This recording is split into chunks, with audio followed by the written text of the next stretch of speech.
સુરતના Palsana police station દ્વારા 13 તુચકો અર્પણ કાર્યક્રમ યોજાયો, જેમાં ₹21,28,800નો મુદ્દામાલ પરત મૂળ માલિકને સોંપ્યો હતો।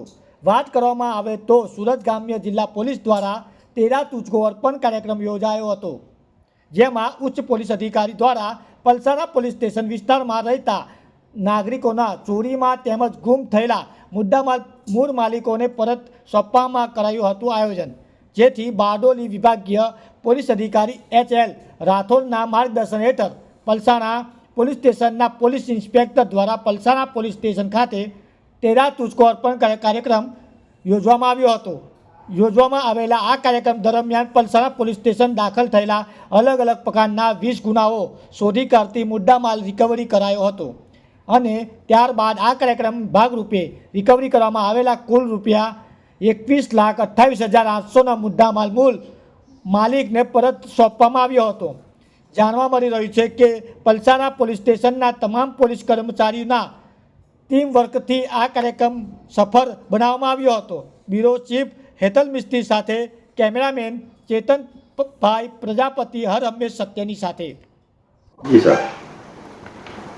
આજરોજ પલસાણા પોલીસ સ્ટેશનમાં 13 તુચકો અર્પણ કાર્યક્રમ રાખવામાં આવેલ।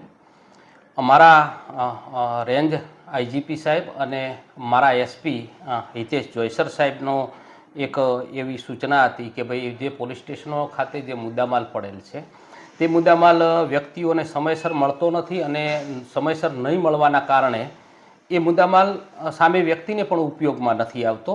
તો એમ કે શા માટે આપણે એ મુદ્દામાલને પડ્યો રાખવો જોઈએ? એ મુદ્દામાલ ખરેખર જેનો છે એને મળવો જોઈએ, એનો એને અધિકાર છે।